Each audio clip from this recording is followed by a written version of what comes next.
L'arbre de Noël par Charles Dickens. Je viens de passer la soirée avec une joyeuse compagnie d'enfants réunis autour de ce charmant jouet venu d'Allemagne, qui est un arbre de Noël. Cet arbre, planté au milieu d'une large table ronde et s'élevant au-dessus de leur tête, était magnifiquement illuminé par une multitude de petites bougies et tout garni d'objets étincelants. Il y avait des poupées aux joues roses qui se cachaient derrière les feuilles vertes. Il y avait des montres, de vraies montres, ou du moins avec des aiguilles mobiles, de ces montres qu'on peut remonter continuellement. Il y avait de petites tables vernies, de petites chaises, de petits lits, de petites armoires et autres meubles en miniature, fabriqués à Wolverhampton, qui semblaient préparés pour le nouveau ménage d'une fée. Il y avait de petits hommes à la face réjouie, beaucoup plus agréable à voir que bien des hommes réels, car si vous leur ôtiez la tête, vous les trouviez pleins de dragées. Il y avait des violons et des tambours, il y avait des tambourins, des livres, des boîtes à ouvrage, des boîtes de peinture, des boîtes de bonbons, toutes sortes de boîtes. Il y avait, pour les filles aînées de la maison, des bijoux bien plus brillants que les bijoux en or et des diamants des grandes demoiselles. Il y avait des corbeilles et des pelotes à épingles, il y avait des fusils, des sabres, des drapeaux. Il y avait des sorcières en carton qui se tenaient par la main pour danser la ronde du sabbat. Il y avait des totons, des sabots, des toupies, des étuis à aiguilles, des essuie-plumes, des flacons de sel, des carnets de balles, des porte-briquets, des fruits naturels artificiellement convertis en fruits d'or et des imitations de pommes, de poires et de noix contenant des surprises. Bref, comme le disait tout bas devant moi un charmant enfant à un autre charmant enfant, son meilleur ami, il y avait de tout et plus encore. En admirant cette collection si variée d'objets de toutes formes qui pendaient à l'arbre comme des fruits magiques et fascinaient les regards de tous ces frais visages, dont quelques-uns pouvaient à peine se mettre au niveau de la table et dont quelques autres exprimaient leur timide étonnement sur le sein d'une jolie mère, d'une jeune tante ou d'une fraîche nourrice, j'éprouvais de nouveau toutes les sensations de ma propre enfance et me laisser aller à l'idée que rien, dans la vie réelle, ne vaut peut-être les douces illusions de l'âge des arbres de Noël et de tant d'autres arbres enchantés. Me voici rentré chez moi, seul, l'unique personne du logis qui soit éveillée. Ma rêverie se prolonge. Pourquoi y résisterais-je? Pourquoi ne m'abandonnerais-je pas au charme qui me ramène à mes premières années, à tout ce qui m'a successivement captivé sur les rameaux de l'arbre magique, alors que, chaque hiver, Noël me retrouvait un heureux et crédule enfant. Il est là, devant moi, cet arbre qui déploie en liberté son ombre mystérieuse. D'abord, je reconnais mes joujoux. Voilà, tout là-haut, parmi les feuilles lustrées et les baies rouges du houx, le culbuteur avec ses mains dans les poches, qui ne voulait jamais se tenir tranquille par terre, mais qui, une fois mis sur le parquet, roulait sur lui-même et ne s'arrêtait enfin que pour fixer sur moi ses yeux de homard, dont j'affectais de rire beaucoup, quoiqu'au fond du cœur, je me défiasse de lui. À côté du culbuteur, voici cette tabatière infernale, de laquelle s'élançait un avocat démoniaque, en robe noire et en perruque de crin, ouvrant une large bouche, tirant une langue de drap rouge, et qu'il n'y avait pas moyen de faire rentrer dans sa boîte, car il s'en échappait toujours, la nuit surtout, pendant mes rêves. Tout près encore est la grenouille avec la poix de cordonnier sous les pattes, qui rebondissait aussi inopinément, et quelquefois allait éteindre la bougie, ou retombait sur votre main, sale bête à la peau verdâtre tachetée de rouge. Sur le même rameau se trouve la dame de carton, en jupe de soie bleue, qu'on faisait danser devant le flambeau, jolie et gracieuse dame. Mais je n'en saurais dire autant du grand pantin qui se pendait contre la muraille et qu'on mettait en mouvement avec une ficelle.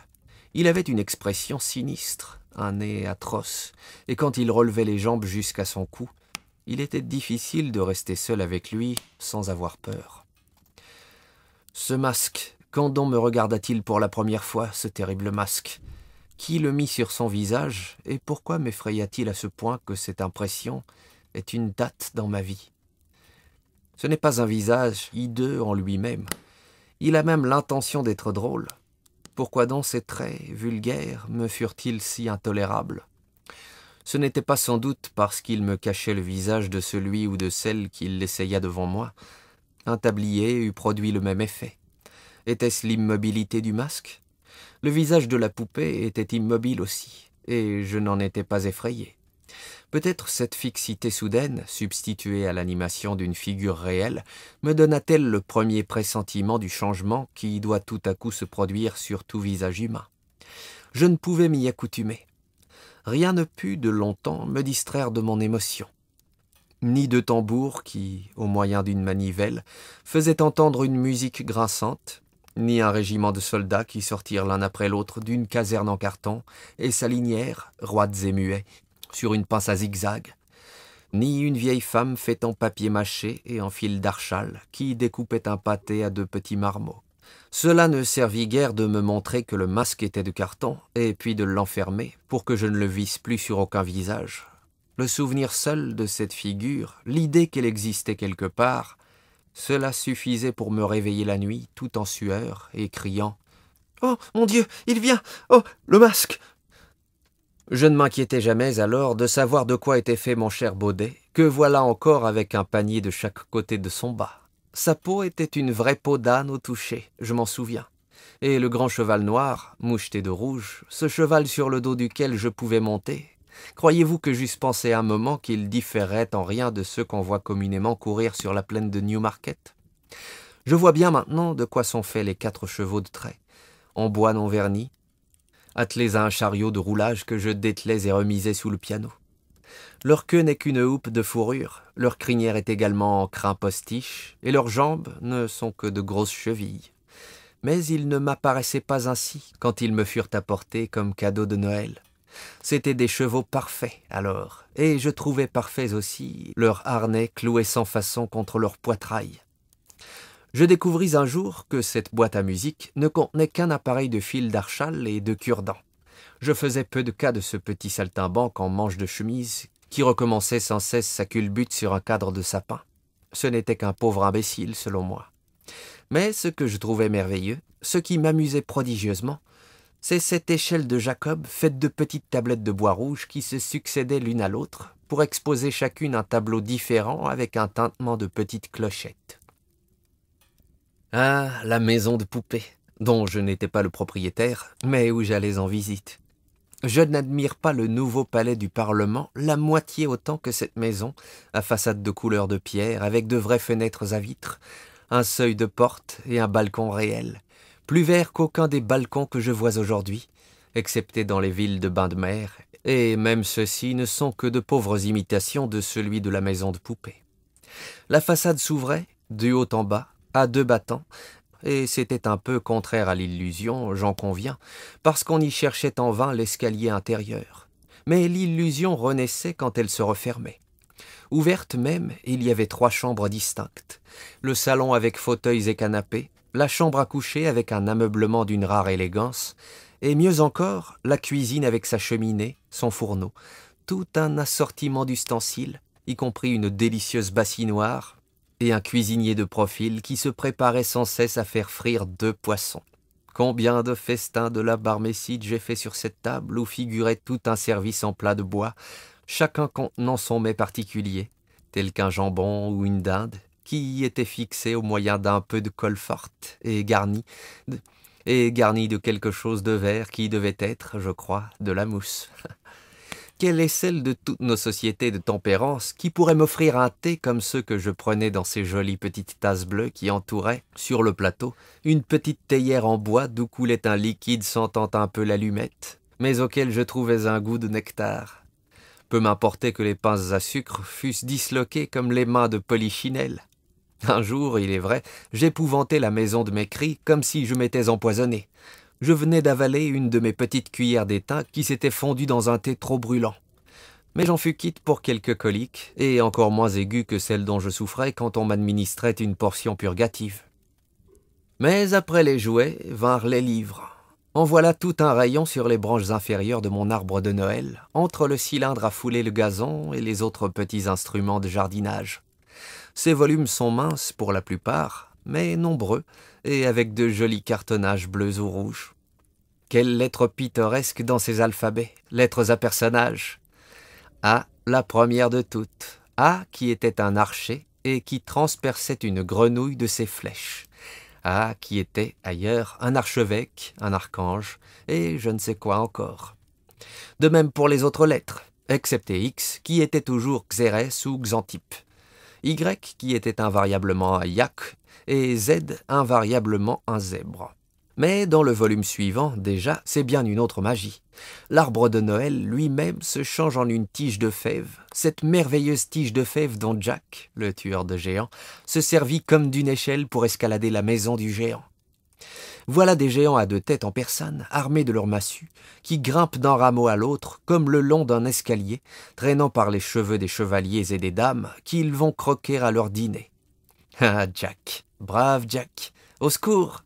Jack arrive heureusement avec son sabre qui tranche les montagnes et ses souliers qui le transportent, en quelques pas, à une distance de 100 lieues. Admirable Jack, heureux rival du petit Poucet.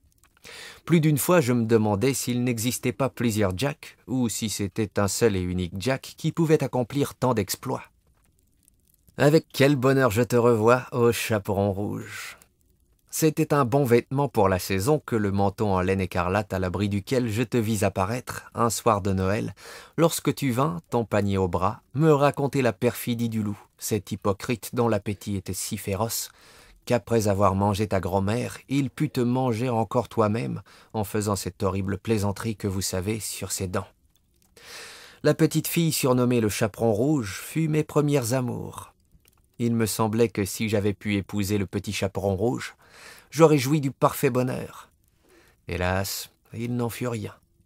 Mais, en souvenir du petit chaperon rouge, chaque fois que je faisais la procession des animaux de mon arche de Noé, le loup était toujours mis à la queue de tous les autres, comme un monstre qui devait être dégradé. Oh, ma belle arche de Noé! Je voulus voir un jour si elle tiendrait bien la mer. Et elle fit eau dans le lavoir où je tentais l'épreuve. Je l'aurais désiré, parfois, un peu plus large, car mes animaux n'y entraient tous qu'avec peine et en s'entassant les uns sur les autres. La porte ne se fermait qu'imparfaitement, au moyen d'un loquet en fil de fer. Enfin, quelques-unes des bêtes qui trouvaient leur salut contre le déluge n'étaient pas très solides sur leurs pattes, entre autres lois, qui trébuchaient continuellement et entraînaient, dans sa chute, toutes les créatures mises en équilibre devant elles. Le léopard, l'âne et le cheval avaient une queue dépouillée de sa peinture qui se réduisait peu à peu à un bout de ficelle. Mais que de chefs-d'œuvre de l'art! La mouche, presque aussi grosse qu'un éléphant, la bête à bon Dieu, le papillon, et Noé lui-même, avec sa femme et ses enfants, semblables à des ouvriers en tabac. Silence! Silence! Une forêt. Qui est dans cet arbre? Ce n'est pas Robin des Bois, ni Valentin, frère d'armes d'Orson, ni le nain jaune, ni aucun de ces personnages de mes premiers livres de contes, dont je ne parlerai pas. C'est un roi d'Orient, un turban au front, un brillant cimeterre au poing. Par Allah, il y en a deux, car je vois le second qui regarde par-dessus l'épaule de l'autre. Au pied de l'arbre, sur le gazon, est étendu de tout son long un géant endormi, un géant noir qui incline sa tête sur les genoux d'une princesse, comme sur son oreiller. À côté est une cage en cristal, garnie de 4 serrures en acier poli, dans laquelle il tient la princesse prisonnière quand il est éveillé. J'aperçois les 4 clés à sa ceinture. La princesse fait signe aux 2 rois dans l'arbre, et ils descendent sans bruit. C'est le début des 1001 nuits. Ah, désormais, les choses les plus communes deviennent enchantées pour moi. Toutes les lampes sont des lampes merveilleuses, toutes les bagues sont des talismans. Tous les vases de fleurs sont remplis de trésors cachés sous un peu de terre. Tous les arbres protègent Ali Baba dans leur feuillage. Je voudrais jeter tous les beefsteaks dans la vallée des diamants, afin que les pierres précieuses vinssent s'y coller et être transportées ainsi par les aigles dans leur nid, où il n'y aurait plus qu'à les effaroucher avec de grandes clameurs pour s'enrichir. Toutes les tartes sont faites selon la recette du fils du vizir de Bassora, qui se fit pâtissier après avoir été déposé, en caleçon, à la porte de Damas. Les savetiers sont tous des Mustapha qu'on conduit, les yeux bandés, près d'un cadavre coupé en 4 morceaux, afin de les leur faire recoudre. Tout anneau de fer soudé à une pierre indique l'entrée d'une caverne n'attendant plus que le magicien, et toutes les cages sont des volières en bois d'aloès remplies de rossignols. Toutes les dattes importées d'Orient proviennent du même palmier que ce funeste noyau de dattes avec lequel le marchand creva l'œil au fils invisible du génie. Toutes les olives ont été produites par celle de la jarre qui servit à convaincre de fraude le marchand d'olives que le commandeur des croyants fit juger par un tribunal enfantin. Toutes les pommes ressemblent aux 3 pommes qui furent achetées, pour 3 sequins, au jardinier du sultan, et dont l'esclave noir avait volé une. Tous les chiens sont de la race de ce chien, ou homme métamorphosé en chien, qui sauta sur le comptoir du boulanger et mit la patte sur la fausse pièce de monnaie. Tous les grains de riz me rappellent le riz que la goule ne pouvait ramasser que grain à grain à cause de ses festins nocturnes dans le cimetière. Mon cheval à bascule lui-même, que voici, avec ses naseaux convulsivement retournés pour indiquer sa noble race, devrait avoir une cheville à son cou pour s'envoler avec moi, à l'exemple du cheval de bois sur lequel s'envola le prince de Perse devant toute la cour de son père. Oui, tous les objets que je reconnais au rameau de mon arbre de Noël brillent de cette merveilleuse lumière. Quand je suis éveillé dans mon lit avant le jour, à cette époque de l'année où la neige blanchit les toits des maisons, j'entends Dinarzade qui répète « ma sœur, si vous ne dormez pas, finissez-moi, je vous en prie, l'histoire du jeune roi des îles Noires. » Scheherazade répond « Si monseigneur le sultan daigne me laisser vivre un jour de plus, ma sœur, non seulement je finirai cette histoire, mais encore je vous en dirai une plus extraordinaire que celle-là. » Alors le gracieux sultan s'éloigne, donnant des ordres pour suspendre l'exécution, et nous respirons tous les 3. Tantôt je distingue sous mon arbre de Noël Robinson Crusoé sur son île déserte, Philip Quarle parmi les singes, Sandford et Merton avec M. Barlow.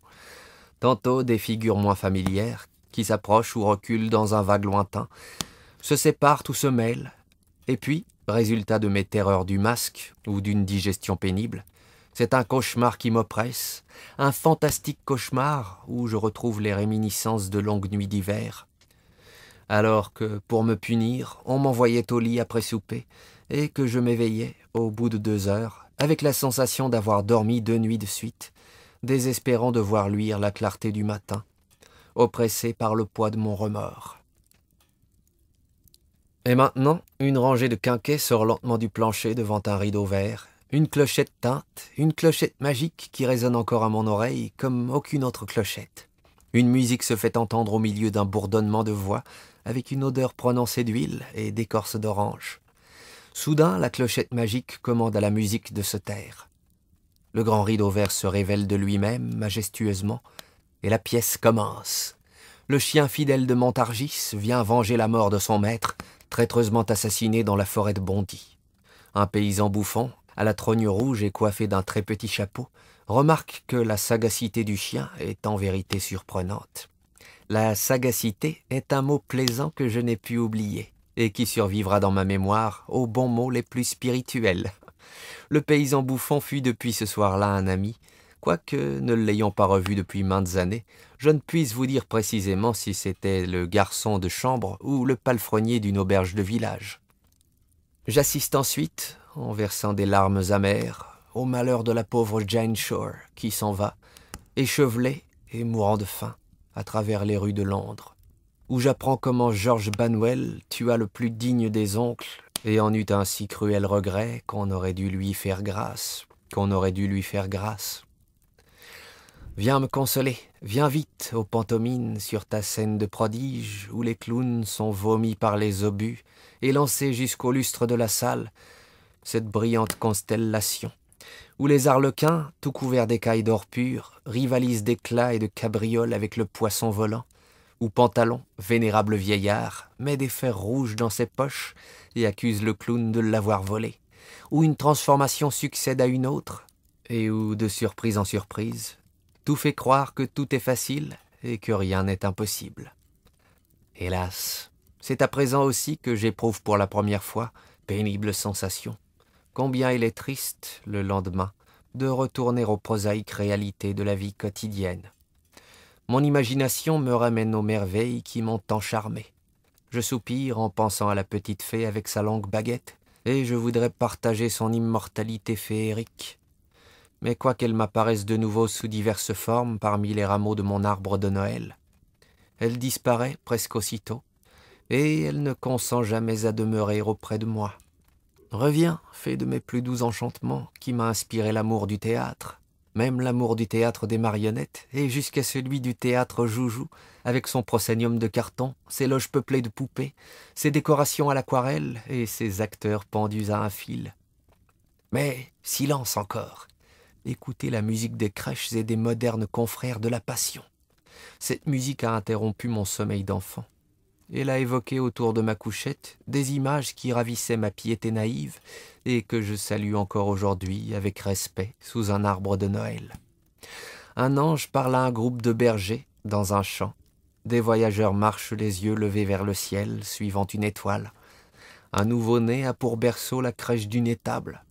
De graves vieillards sont réunis dans un temple et un enfant s'entretient avec eux. Une figure solennelle, avec un visage d'une beauté et d'une douceur ineffables, aide de la main une jeune fille morte à se relever. La même figure est debout près de la porte d'une ville, rappelant à la vie le fils d'une veuve. Vous la revoyez assise au milieu de la chambre d'une maison, et par le toit mis à découvert, on descend jusqu'à elle avec des cordes, un malade dans son lit. Une tempête bouleverse la mer, un navire est sur le point de périr. La même figure s'avance sur les flots vers le navire. La voilà, sur le rivage, enseignant une multitude. Elle est entourée d'enfants et en tient un sur ses genoux. Elle rend la vue aux aveugles, la parole aux muets, le mouvement aux paralytiques, la force aux infirmes, l'intelligence à ceux qui en étaient privés. Enfin, elle est sur une croix, mourante, entourée de soldats armés. Les ténèbres s'épaississent, la terre tremble. On n'entend plus qu'une voix qui dit « Pardonnez-leur, car ils ne savent pas ce qu'ils font ». D'autres souvenirs et d'autres images se multiplient au plus bas rameau de l'arbre de Noël. Mes livres d'école fermés, Virgile et Ovide muets, Terence et Plaute abandonnés sur un théâtre, des pupitres qui ont été mutilés avec des canifs, l'ardoise au calcul avec une démonstration interrompue, la règle de 3 ayant cessé ses impertinentes questions. Les raquettes, les cerceaux, les cordes à sauter, laissez là aussi. Mais l'arbre est toujours plus vert, quoique le gazon qui est à ses pieds se soit fané sous les pas qui l'ont foulé joyeusement. C'est que j'ai quitté l'école pour la maison paternelle. C'est que les études et les récréations de la vie scolaire sont remplacées par les jeux et les danses de la famille. Ah, nous voilà tous réunis confortablement autour du foyer, où je retrouve un parfum de marron rôti et d'autres excellentes choses. J'écoute et puis je parle à mon tour, faisant mes débuts de conteur. Nous nous racontons des histoires, et je l'avoue avec un peu de honte, ce sont des histoires de revenants. Quelle attention silencieuse, quelle foi dans tous les regards. Nous voyons avec les yeux des personnages eux-mêmes. Nous passons par toutes les émotions qu'ils ont éprouvées. Comme ce tableau de l'hiver est vrai. Nous cheminons sous un ciel brumeux, à travers une lande sauvage, jusqu'à ce que nous soyons arrivés devant une avenue qui nous conduit à un vieux château dont les fenêtres sont éclairées par les lumières des appartements. Nous sonnons à la grille qui tourne sur ses gonds et nous introduit sous les grands arbres aux branches dépouillées. À mesure que nous avançons, ils forment derrière nous une voûte plus sombre, comme si nous avions franchi les arceaux d'un souterrain qui nous défend de retourner sur nos pas. Mais nous sommes un voyageur fatigué qui a perdu son chemin. Brave gentilhomme qui ne songe guère à battre en retraite, si l'on veut bien lui accorder l'hospitalité jusqu'au lendemain. Le château ne nous ferme pas sa porte. Transi de froid, nous voyons d'abord, avec une sensation de bien-être, la vaste cheminée du vestibule, et puis celle du salon, où brûlent d'énormes bûches que soutiennent de vieux chenets de bronze semblables à des lions accroupis. Aux murailles lambrissées sont des portraits qui nous regardent avec un air soupçonneux. Notre hôte et notre hôtesse ont une compagnie à souper. Ils célèbrent la Noël et nous invitent à nous mettre à table avec eux. Après le souper, nous sommes conduits à la chambre où nous devons coucher. C'est une chambre gothique. Nous n'aimons guère le portrait d'un chevalier en verre qui est au-dessus de la cheminée. Notre lit est un bizarre lit noir qui a pour ornement, du côté des pieds, 2 sculptures en bois qui sembleraient avoir été enlevées, exprès pour nous, aux tombes de la chapelle. Mais nous ne sommes pas un voyageur superstitieux et nous n'y faisons bientôt plus attention. Nous congédions notre domestique, fermons la porte, et après nous être revêtus de notre robe de chambre, nous nous asseyons devant le feu pour nous livrer à notre rêverie. Nous nous mettons au lit, mais nous ne pouvons nous endormir. Nous nous agitons et tournons sur nous-mêmes. C'est en vain, le sommeil ne vient pas. Les tisons de la cheminée jettent de capricieuses lueurs qui donnent une teinte lugubre à tout ce qui nous entoure. Nous ne pouvons nous empêcher de regarder de temps en temps, à travers nos rideaux, les deux figures du lit et celle qui est au-dessus de la cheminée, le chevalier vert à la physionomie sinistre. Par l'effet des reflets de la lumière, ces figures semblent se mouvoir, ce qui n'a rien de gai, quoique nous ne soyons pas un voyageur superstitieux. Nous devenons nerveux, de plus en plus nerveux, et nous avons beau vouloir dominer nos nerfs par notre raison, nos nerfs l'emportent. Nous nous disons « c'est vraiment ridicule », mais nous n'y tenons plus. Il faut sonner et prétexter une indisposition. Déjà notre main se dirigeait vers le cordon de la sonnette, quand la porte s'ouvre d'elle-même, et entre une jeune femme, horriblement pâle, avec une longue chevelure flottante, qui glisse jusqu'au feu, s'assoit dans le même fauteuil que nous occupions naguère, et là se tord les mains.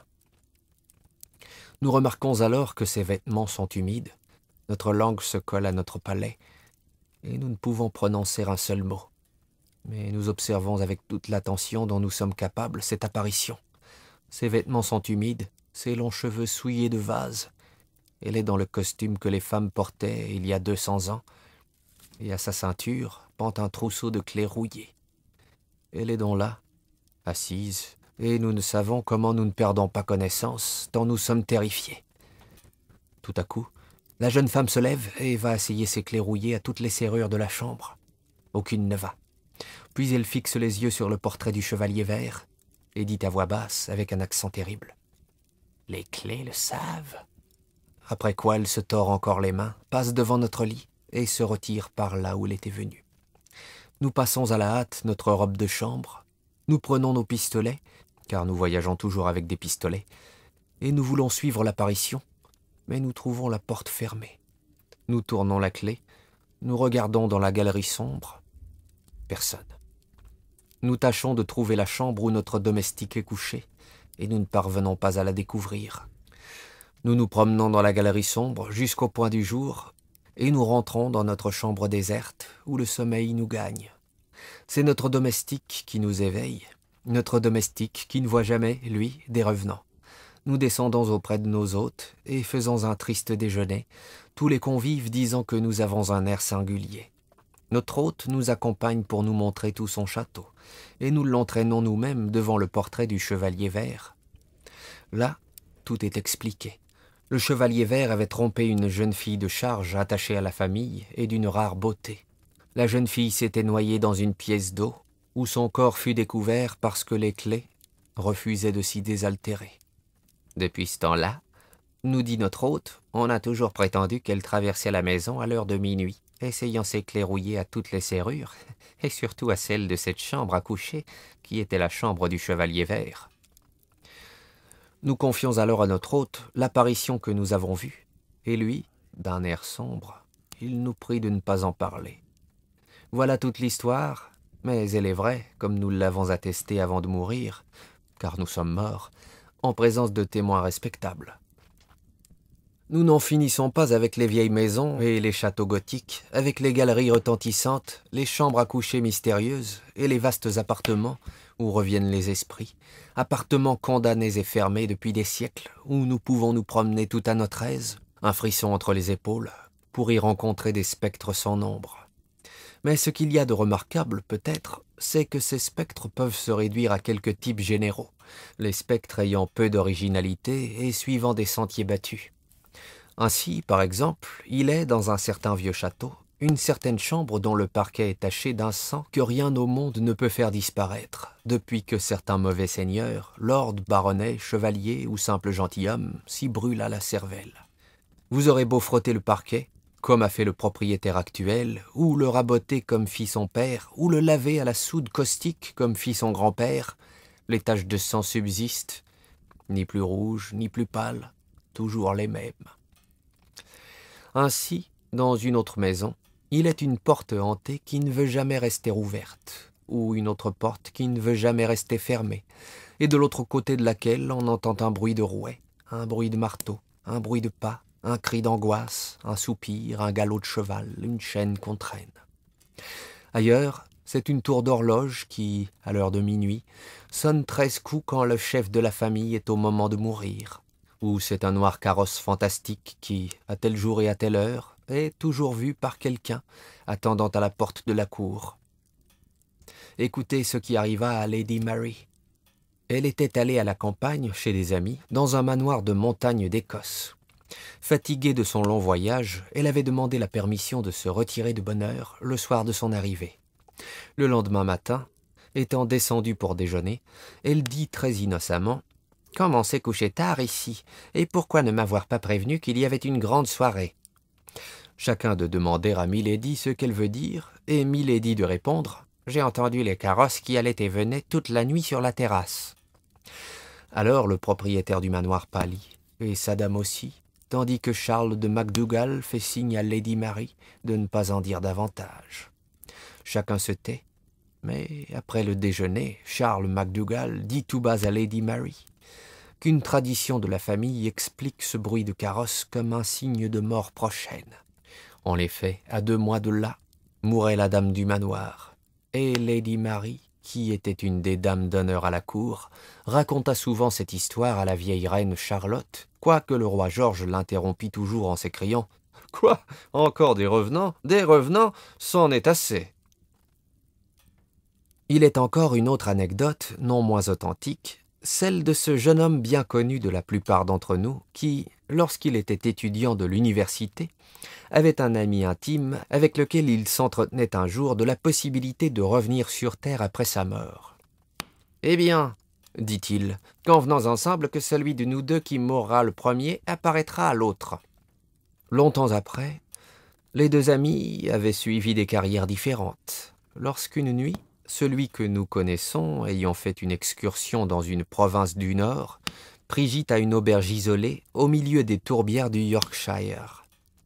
Il s'était couché, mais il ne dormait pas, et ayant regardé dans la chambre, où brillait la lune à travers les vitres de la croisée, il vit son ancien camarade debout près d'un bureau, et qui avait les yeux fixés sur lui. Il appela par son nom, et l'autre, d'une voix solennelle, lui répondit « Oui, c'est moi. Ne m'approchez pas, je suis mort. Je viens pour vous tenir ma promesse, mais je ne puis trahir les secrets du monde que j'habite. » À ces mots, le spectre devint une forme de moins en moins distincte, et, se fondant en quelque sorte dans les rayons de la lune, il disparut. Vous avez vu dans votre voisinage ce château dont l'architecture est dans un style du siècle d'Élisabeth. Connaissez-vous l'histoire de la fille du fondateur de cette résidence pittoresque? Non? Eh bien, c'était une belle personne, à peine âgée de 17 ans. Elle sortit par une soirée d'été pour cueillir des fleurs dans le jardin. Tout à coup, elle rentre épouvantée dans le château, court à son père et lui crie « Oh, mon bon père, je viens de me rencontrer moi-même !»« Quelle folle imagination !» lui répond son père en la prenant dans ses bras. « Non, non, reprit-elle, je me suis rencontrée moi-même au milieu de la grande allée. J'étais pâle, cueillant des fleurs fanées, j'ai tourné la tête et je les tenais à la main. » Elle mourut cette nuit même. On commença le tableau de son histoire, mais il ne fut jamais fini, et l'on dit qu'il est quelque part dans le château, la face contre le mur. Vous dirai-je comment un soir, au coucher du soleil, l'oncle de la femme de mon frère, revenant chez lui à cheval, vit, près du sentier de sa maison, un homme debout devant lui qui semblait lui barrer le passage. « Que fait là ?» se demanda-t-il. « Cet homme en manteau. Veut-il donc que mon cheval lui passe sur le corps ?»« Oh là, hé, prenez garde !» lui cria-t-il. Mais l'homme au manteau ne bougea pas. Le cavalier éprouva une étrange sensation en le voyant rester immobile, et avança toujours, quoique ralentissant le trot. Quand il fut assez près pour toucher de l'étrier l'homme au manteau, son cheval fit un écart, et l'homme au manteau monta sur le bord du chemin d'une manière surnaturelle, glissant plutôt que marchant, sans paraître se servir de ses pieds, et ne se retournant pas jusqu'à ce qu'il disparût. L'oncle de la femme de mon frère s'écria « Au ciel, c'est mon cousin Harry qui était à Bombay !» Il donna de l'éperon à son cheval, qui était inondé de sueur, et, ne pouvant définir son étonnement, il se dirigea vers sa maison. Là, il revit la même figure qui venait de passer sous la fenêtre du salon, laquelle s'ouvre sur la pelouse. Il jeta la bride à un domestique, entra, et sa sœur étant assise seule, il lui demanda « Alice, où est mon cousin Harry ?»« Votre cousin Harry, John ?»« Oui, qui est revenu de Bombay. Je viens de le rencontrer dans le petit sentier. Il est entré ici. » Mais ni Alice ni personne n'avait vu ce cousin, et l'on sut plus tard qu'à cette même heure, à cette même minute, il était mort dans l'Inde. Un autre récit mettait en scène une certaine vieille fille, très respectable, morte à 99 ans, avec tout son bon sens, et qui avait réellement vu l'enfant orphelin. Histoire qu'on a souvent racontée inexactement, et que nous savons mieux que personne. Car c'est, par le fait, une histoire appartenant à notre famille, et la vieille fille était de notre parenté. Elle avait environ 40 ans, était encore très belle à cet âge, et elle restait fille, malgré plusieurs demandes en mariage, toujours fidèle à la mémoire de son fiancé, qui était mort au moment où il allait l'épouser. À l'âge de 40 ans, disons-nous, elle se fixa dans une maison de campagne du comté de Kent, nouvellement achetée par son frère, marchand de la Compagnie des Indes. D'après une tradition, cette propriété avait autrefois été celle d'un jeune enfant orphelin, confié à un tuteur, son plus proche héritier, et qui le fit mourir à force de mauvais traitements. Notre parent ne savait rien de cela. On a prétendu qu'il y avait dans sa chambre une cage où le tuteur enfermait l'orphelin. Cette cage n'existait pas. Il y avait seulement un cabinet. Elle alla donc se coucher la première nuit de son arrivée chez son frère, et le lendemain matin, quand la servante de la maison entra, elle lui demanda tranquillement « Quel est donc ce petit garçon à l'air si malheureux que j'ai vu plusieurs fois cette nuit entr'ouvrir la porte de ce cabinet, donner un coup d'œil dans la chambre et se retirer ?» La servante ne répondit que par un cri de terreur et s'enfuit. Notre parente fut surprise, mais c'était une femme d'une remarquable présence d'esprit. Elle s'habilla, descendit auprès de son frère et lui dit « Walter, j'ai été réveillée plusieurs fois cette nuit par un joli petit enfant, à l'air triste, qui entr'ouvrait la porte du cabinet pour donner un coup d'œil. J'ai voulu moi-même ouvrir cette porte et je ne l'ai pu. Il y a là-dessous quelques mystifications. »« J'ai peur que non, Charlotte, » répondit son frère, « car c'est la légende de la maison. Vous avez vu l'enfant orphelin. Qu'a-t-il fait ?»« Il ouvrait doucement la porte, » répéta la sœur, regardait et se retirait. 3 fois de suite, il a hasardé un pas dans la chambre. Je l'ai appelé alors d'une voix encourageante, mais chaque fois, il s'est retiré, encore tout tremblant, et a refermé la porte. « Le cabinet, Charlotte, » dit le frère, « n'a de communication avec aucun autre appartement de la maison. La porte en est condamnée et fermée avec des clous. » C'était vrai. On voulut examiner l'intérieur du cabinet. 2 charpentiers furent employés à cela tout un après-midi, et notre parente ne douta plus qu'elle n'eût vu l'enfant orphelin. Mais le plus étrange et le plus terrible de l'histoire, c'est que l'enfant orphelin fut vu aussi par 3 de ses petits-neveux, 3 fils de son frère, qui moururent tout jeunes. Chaque fois qu'un de ses enfants tombait malade, il accourait 12 heures auparavant, tout en sueur à la maison, et disait à sa mère « Oh, maman, je viens de jouer sous le chêne de la pelouse avec un petit inconnu à l'air triste, qui était bien timide et qui ne parlait que par signes. » Une fatale expérience apprit aux parents que c'était l'enfant orphelin, et que celui de leurs enfants avec lequel ils venaient de jouer devait bientôt mourir. Combien de châteaux allemands où nous allons nous asseoir seuls pour y attendre le spectre, où l'on nous montre une chambre que nous examinons d'un air inquiet, quoique comparativement confortable, où nous voyons des ombres sur la muraille produites par chaque reflet de la flamme du foyer. Combien d'auberges où la solitude pèse sur notre âme quand l'hôtelier et sa fille se sont retirés après avoir garni de bois la cheminée et servi sur la table proprette un chapon rôti, avec un flacon de vin du Rhin. Combien de longs corridors où le bruit d'une porte fermée retentit d'écho en écho, comme la réverbération du tonnerre, et où, la nuit venue, nous sommes initiés à tous les mystères de la fantasmagorie. Combien d'étudiants, en la compagnie desquels nous rapprochons notre chaise du feu, tandis que notre jeune frère, assis dans un autre coin, ouvre de grands yeux étonnés et se lève en repoussant le tabouret qu'il a choisi pour siège, quand la porte s'ouvre tout à coup avec bruit. Notre arbre de Noël est riche en pareils souvenirs. Ah, parmi ces scènes profanes et ces images moins pures, puissais-je retrouver toujours celle qu'évoque encore l'antique musique des crèches de Noël. Qu'elle reste inaltérable au-dessus du cercle domestique, cette bienfaisante figure qui apparaissait à ma naïve et pieuse enfance. Qu'à chaque retour de cette époque chère à la famille, je vois reluire l'étoile qui brilla au-dessus de l'étable de Nazareth, Ô arbre qui va t'évanouir, laisse-moi apercevoir encore une fois, à travers tes rameaux, le regard de ceux qui m'aimaient et qui ne sont plus. Heureux ou malheureux, puissais-je dans ma vieillesse sentir encore battre mon cœur d'enfant et entendre cette voix qui dit aux hommes de croire et d'espérer.